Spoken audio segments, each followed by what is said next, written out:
इस गांव में एक ऐसा होटल था जो सिर्फ इडली बनाता था और पूरे गांव वाले इसके दीवाने थे। तभी हम देखते हैं शिव केशव की बेटे मुरली अपने पापा को देखकर बचपन से ही अपने पापा की तरह बनना चाहता था। इसीलिए कुकिंग की पढ़ाई की और मुरली की सपने बड़े थे। इसीलिए अपने पापा के नाम से बहुत सारी दुकान खोलने वाला था। इसीलिए मुरली आटा पीसने वाला मशीन घर ले आता है और जब उस मशीन से आटा पीस के इडली बनाकर अपने पापा को खाने को दिया तो उसके पापा को वह स्वाद उसे नहीं आया जो वह अपने दुकान में पीस कर बनाते हैं। मुरली अपने पापा को समझाने की कोशिश करता है कि मैं तुम्हारे नाम से बहुत सारा होटल बनाना चाहता हूँ जिससे हमारी कमाई बहुत ही ज्यादा होगा। मगर उसके पापा कहते हैं कि मैं इतना सारी दुकान में जाकर इडली नहीं बना सकता और लोगों को अच्छा इडली सांभर नहीं मिला तो मेरी नाम खराब हो जाएगा। इसीलिए उसके पापा उसे होटल बनाने से मना कर देते हैं। मगर मुरली के सपने बड़े थे इसलिए अपने पापा को कहता है कि मेरी सपने बड़े हैं, मुझे गाड़ी और बंगले चाहिए और मुझे अपने सपने को पूरा करना है तो मुझे शहर जाना होगा। उसके पापा उसे जाने से रोकते हैं मगर मुरली अपने पापा की एक भी बात नहीं सुनता और शहर चला जाता है। इसके बाद कई साल बाद हम मुरली को देखते हैं जो एक बड़े से होटल में एक हेड सेफ बन चुका था, जो होटल में मन लगाकर काम करता था मगर बीच बीच में अपने घर और अपने माता पिता को भी याद करता था मगर काम में बिजी होने के कारण गाँव नहीं जा पाता था। तभी मुरली इस होटल के मालिक वर्धन के बेटी मीरा से मिलने आता है जो मीरा मुरली से बहुत ही प्यार करता है और कुछ दिन में इन दोनों की शादी होने वाली है। अब मुरली और मीरा 2 दिन के बाद शादी करने वाले हैं और वर्धन का एक बेटा भी था जो उससे अपनी जान से भी ज्यादा प्यार करता था। मगर अश्विन को मुरली बिल्कुल भी पसंद नहीं था और अपने पापा के खिलाफ भी कुछ नहीं बोल सकता था। इसीलिए इन दोनों की शादी के लिए मान जाता है और 2 दिन में ही शादी है। इसलिए मुरली अपने मम्मी पापा को शादी में आने के लिए कहता है मगर उसके पापा साफ मना कर देता है कि मैं इतना दूर नहीं आ सकता। यह कहकर फोन को काट देता है और आज मीरा और मुरली की शादी होने वाली है मगर उसी वक्त अपनी मम्मी का फोन आता है कि अब तुम्हारे पापा नहीं रहे, जिससे सुन के मुरली घर जाने की डिसाइड करता है। मगर मीरा के पापा मुरली को कहता है कि हम इस शादी को नहीं रोक सकते हैं क्योंकि पूरे वर्ल्ड में बड़े बड़े लोगों को हमने इन्विटेशन दिया है, इसीलिए 2 दिन बाद तुरंत वापस आ जाना। इसके बाद मीरा मुरली को एयरपोर्ट छोड़ने आ जाती है और उसके साथ रामराज को भी भेजती है और इधर गांव में मुरली का ही इंतजार कर रहे थे। और वहाँ मुरली आते ही पुलिस वाले मुरली से कहता है कि पहले ही देर हो चुकी है, जल्दी से अंतिम संस्कार कर दो। और उसी दिन एक बछड़े भी जन्म ले लिया था। और रामराज मुरली से कहता है कुछ ही दूर में मेरा गाँव है, मैं अपने बच्चों से मिलकर आता हूँ। और जैसे ही रामराज अपने घर जाता है तो उसकी बीवी उसे देखते ही रोने लगती है और जब अपने माँ से मिला तो उसकी माँ उसे पहचान नहीं पा रही थी क्योंकि बहुत साल बाद घर आया था। और एक दिन मुरली की माँ भी मुरली को छोड़कर चली गई जिससे मुरली पूरा अकेला हो चुका था। और इधर रामराज मुरली को बताता है कि मीरा मैडम बार बार मुझे कॉल कर रहा है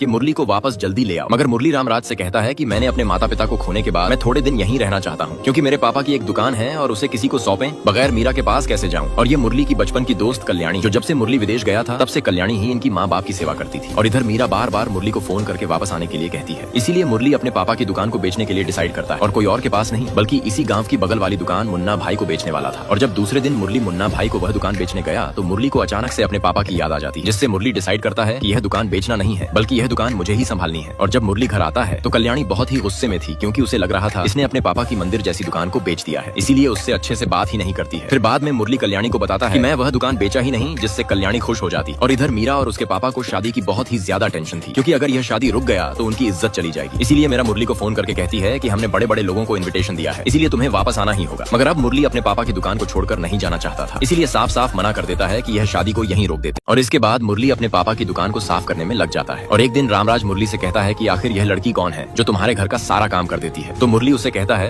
कि यह लड़की और कोई नहीं बल्कि जब मैं 10th में था तब यह मेरी गर्लफ्रेंड थी। और अब मुरली और कल्याणी मिलकर बाजार से सारा कुछ खरीद लेते हैं जो होटल में इडली और सांभर बनाने का काम आए। और सुबह 3 बजते ही अपने पापा की तरह उठकर अच्छे से नहाकर पूजा पाठ करके दुकान आ जाता है और अपने पापा की तरह ही आटा को मशीन से पीसने की बजाय अपने पापा की दी हुई मशीन से ही पीसने लगता है। मगर मुरली इसे घुमाते घुमाते थक चुका था। तभी उसी वक्त पर वहाँ कल्याणी भी आ जाती है और दोनों मिलकर उस चक्की को घुमाने लगते हैं। और जैसे ही सुबह होता है तो गाँव वाले इडली खाने के लिए लाइन में खड़े होते हैं क्योंकि उसके पापा इतना स्वादिष्ट इडली बनाता था कि गाँव वाले खाए बगैर एक दिन भी रह नहीं पाते। और जैसे ही यह बूढ़ा मुरली की बनाई हुई इडली खाता है तो वह स्वाद उसे नहीं आता है जो उसके पापा बनाया करते थे। रामराज बूढ़ा से कहता है इडली तो ठीक ही बनी है। तो यह बूढ़ा आदमी कहता है कि तुमने शिव केशव की इडली नहीं खाई है ना, इसीलिए तुम्हें स्वाद के बारे में कुछ भी नहीं पता। मगर मुरली हर दिन अपने पापा की तरह स्वाद लाने के लिए ट्राई करता है मगर इतनी मेहनत करने के बाद भी अपने पापा की तरह वह स्वाद नहीं बना पा रहा था, जिससे गाँव वाले भी धीरे धीरे मुरली की दुकान पर आने बंद कर दिए और मुन्ना भाई की दुकान में जाने लगे, जिससे मुन्ना भाई मुरली के पास आकर उससे कहता है कि मैंने पहले ही कहा था यह दुकान मुझे बेच दो और इस दुकान के लिए मैं पैसे भी अच्छे दे रहा था। अब देखो तुमने तो अपने बाप का नाम ही खराब कर दिया, जिससे अब मुरली जाकर उसी मंदिर में बैठ जाता है जहाँ उसके पिताजी हर रोज उसे ले जाया करता था। और दूसरे दिन मुरली नहा धोकर अपने पापा की ही तरह ही तैयार हो जाते हैं जो उसके पापा ऐसे ही तैयार होकर दुकान जाते थे। और मुरली दुकान में आने के बाद अपने पापा की तरह ही पहले अपने कुल देवता को याद करके इडली बनाना स्टार्ट कर देता है। मुरली को समझ आ गया था कि अगर जो कोई चीज भी पूरी मन से बनाई जाए तो वह चीज में स्वाद आ ही जाता है। और जैसे ही यह बूढ़ा इस बार मुरली का इडली बनाई हुई खाता है तो उसकी आंखों में आंसू आ जाते हैं क्योंकि अब वह इडली की स्वाद उनकी पापा की बनाई हुई जैसी थी, जिससे अब मुरली और कल्याणी बहुत ही खुश थे। मगर तभी उसी वक्त उसकी दुकान पर अश्विन आ जाता है और मुरली से कहता है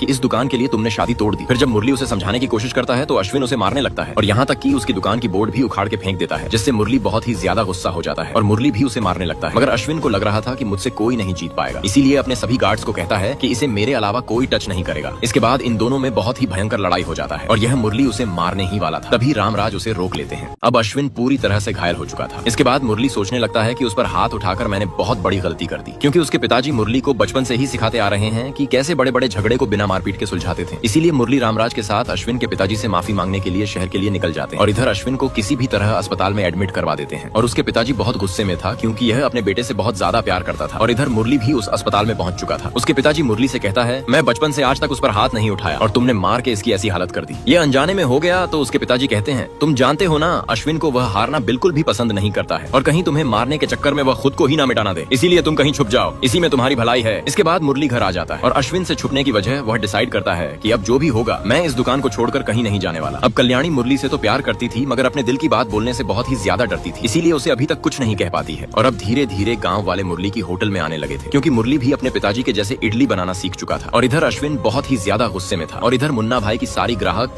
मुरली की दुकान में चले गए थे। इसीलिए मुन्ना भाई गांव वालों को भड़काने की कोशिश करता है कि आखिर मुरली के साथ वह लड़की क्यों रहती। अब मुन्ना भाई मुरली को जान से मारने के बारे में सोचता है। और एक दिन जब मुरली अपने बछड़े के साथ अकेला बैठा हुआ था तो कल्याणी आके मुरली को वह चैन दिखाती है जो बचपन में मुरली ने उसे दिया था। मुरली कल्याणी से पूछती है, आखिर तुमने इतना दिन से इसे संभाल के क्यों रखा है। तो कल्याणी बिना बताए ही वहाँ से चली जाती है। और उसी दिन गाँव में पूजा के साथ साथ मेला भी हो रहा था और गाँव वाले पूरे धूमधाम से पूजा करते हैं। और जब रात को मुरली घर लौट रहा था तो उसे रास्ते में अश्विन उसे रोक लेता है, जो मुरली को मारने आया था। और तभी मुरली अश्विन को मारने वाला था, मगर मुरली अश्विन को यह सोचकर नहीं मारा, अगर फिर से इसे मारा तो यह लड़ाई और बढ़ जाएगा। इसीलिए मुरली अश्विन से मार खाता है। जब तक खाता रहा तब तक अश्विन का मन पूरा ना हो गया। और जब अश्विन उसे मार के घर जाने वाला था तभी उससे कहता है कि अब हिसाब बराबर हो गया है, अब से यह लड़ाई यहीं पर खत्म करते हैं। तभी उसी वक्त वहाँ पर गाँव वाले मुरली को ढूंढते हुए आ रहे थे, इसीलिए यह सब मुरली को उठाकर फार्म हाउस ले जाते हैं। उसके पिताजी मुरली का ऐसा हालत देखकर अश्विन से कहता है, तुम अब हैप्पी हो ना। तभी अश्विन कहता है, मैंने इसे नहीं मारा है, इसने मुझे मारने दिया। और गुस्से में मुरली को गोली मार देता है। और इधर गाँव वाले मुरली को ढूंढते ढूंढते परेशान हो चुके थे। तभी रामराज को पता चलता है कि उसकी बेटी मीरा अभी मंदिर में है। तो जल्दी से रामराज मीरा को मंदिर से ले जाकर अपने घर में बंद कर देता है। और इधर गांव वाले उस फार्म हाउस को चारों तरफ से घेर चुके थे, क्योंकि गांव वालों को लग रहा था इन्हीं लोगों ने मुरली को मारा है और जब तक मुरली नहीं मिल जाता तब तक इन सबको गांव से बाहर नहीं जाने देंगे। अब गांव वाले मुरली को काफी ढूंढने के बाद आखिरकार उसे ढूंढ ही लेते हैं और मुरली की सांसें चल रही थी, इसीलिए जल्दी से गांव वाले उसे अस्पताल ले जाते हैं। और इधर फार्म हाउस के अंदर अश्विन और उसका पिताजी बुरी तरह से फंस चुके थे, क्योंकि गांव वालों ने चारों तरफ से फार्म हाउस को घेर लिया था। और जैसे ही मुरली होश में आएगा और उसने यह बता दिया कि अश्विन और उसके पिताजी ने ही इनकी ऐसी हालत की है, तो यह गांव वाले इन दोनों को जिंदा वापस नहीं जाने देंगे। और जैसे ही मुरली को होश आता है तो पुलिस वाले मुरली के पास जाकर उससे पूछते हैं कि सच सच बताना, आखिर तुम्हें किसने मारा है। मगर मुरली लड़ना नहीं चाहता था, इसीलिए कहता है कि अश्विन ने मुझे नहीं मारा है, उस अंधेरे में कौन मार के चला गया मुझे पता ही नहीं। और जैसे ही गांव वालों को यह बात पता चला कि अश्विन ने इसे नहीं मारा है तो गांव वाले उस फार्म हाउस से सारे लोग चले जाते हैं। और इधर रामराज भी मीरा को छोड़ देते हैं। और जैसे ही अश्विन को यह बात पता चला कि गोली मैंने नहीं चलाई है तो और ज्यादा गुस्से में आ जाता है और मीरा अपने पापा को बताती है आखिर क्या हुआ था जो गाँव वाले मुझे घर के अंदर बंद कर रखे थे। मगर उसके पिताजी मीरा को कुछ नहीं बताती है और मीरा यहाँ से जाते ही अश्विन अपने पापा से कहता है उसकी वजह से अब हम गाँव में सिर उठाकर चल नहीं पा रहे हैं, अब उसे मारना ही होगा। तभी उसका पिताजी उसे समझाते हैं कि मुरली अपने पापा की फालतू इडली की दुकान के लिए मरने के लिए तैयार है और मैं तो तुम्हारे लिए एक अंपायर खड़ा किया, तुझे नहीं लगता कि मेरे जाने के बाद वह सब तुझे ही संभालना है। अब मुरली हॉस्पिटल से घर आ जाता है और गाँव वाले मुरली को ठीक देखकर बहुत ही खुश होते हैं। इसके बाद कल्याणी मुरली को घर ले जाती है और कल्याणी बहुत ही गुस्से में था, क्योंकि मुरली ने झूठ बोला था कि अश्विन ने नहीं मारा है। तभी उसी वक्त वहाँ पर कल्याणी की माँ भी आ जाती है और कल्याणी से कहती है चलो अब तुम घर, तुम्हें नहीं पता कि गाँव वाले तुम्हारे बारे में क्या क्या बात कर रहे हैं। तभी मुरली उसकी माँ से कहता है गाँव वाले तो ठीक ही कहते हैं, अगर आप राजी हो तो मैं कल्याणी से शादी करना चाहता हूँ। जिससे सुनकर कल्याणी बहुत ही खुश होती है और कुछ दिन ऐसे ही बीत जाते हैं। और एक दिन मुरली से मिलने मीरा आ जाती है। मीरा मुरली से पूछती है कि उस दिन आखिर तुम्हें किसने शूट किया था। तो मुरली कहता है कि मुझे पता नहीं। तभी मीरा मुरली को कहती है अगर उस दिन शादी नहीं रुकी होती तो आज यह दिन नहीं देखना पड़ता। तो मुरली कहता है अगर मेरे पापा के बदले तुम्हारे पापा मर जाते तो क्या तुम यह शादी स्टेटस के बारे में सोचती। ये सुनने के बाद मीरा वहाँ से चली जाती है। और इधर अश्विन बहुत ही ज्यादा गुस्से में था, क्योंकि किसी भी हाल में मुरली को मारना चाहता था, मगर उसके पिताजी यह नहीं चाहता था। इसीलिए अश्विन से कहता है अब हम मुरली को नहीं मारेंगे, अब हम उसे मारेंगे जो मुरली की बहुत ही ज्यादा करीबी। और उसके बाद मुरली के बारे में पता करने के बाद इन सबको पता चलता है कि मुरली अपने पापा की दुकान से बहुत ही ज्यादा प्यार करता है और उसकी दुकान उसकी जमीन पर नहीं थी। इसीलिए यह पुलिस वाले से कहते हैं कि उस जमीन का एक डुप्लीकेट कागज बनाओ जो हम उस दुकान को वहाँ से हटा दें। और एक दिन मुन्ना भाई कल्याणी से शादी करने के लिए उसके घर हाथ मांगने चला जाता है, मगर उसकी माँ उसे कहती है कि अभी कल्याणी की शादी नहीं करवानी है। तो मुन्ना भाई कहता है पहले ही गाँव वाले कल्याणी के बारे में बुरा भला बोल रहे हैं और वैसे में कौन लड़का उससे शादी करेगा, और मैं तो इसी गाँव का हूँ, इसलिए मैं ही इससे शादी करना चाहता हूँ। तभी कल्याणी गुस्सा हो जाती है और उसे घर से बाहर जाने के लिए कहती है और उसके माँ भी उसे घर से बाहर निकाल देती है, जिससे मुन्ना भाई बहुत ही ज्यादा गुस्सा हो जाता है। और मुन्ना भाई को लग रहा था कि मुरली ही सारी फसाद की जड़ है, इसीलिए उसे मारने के लिए सोचता है। और इधर दूसरे दिन यह पुलिस वाला अश्विन के पास जाकर कहता है कि मैंने सारा कुछ चेक कर लिया है। मुरली अपनी ही जमीन में दुकान को बनाया है और सारा कागजात उनके पास ही है, जिससे अश्विन गुस्सा हो जाता है और कहता है तुमने तो कहा था उस जमीन का कोई कागजात नहीं है। अब पुलिस वाला अश्विन से कहता है कि अब तुम्हारी मदद मैं नहीं कर सकता और वहाँ से चला जाता है। अब अश्विन अपने पापा से कहता है अब यहाँ नहीं रहना है, चलो वापस घर चलते हैं। ये सुनते ही उसके पापा बहुत ही खुश हो जाते हैं।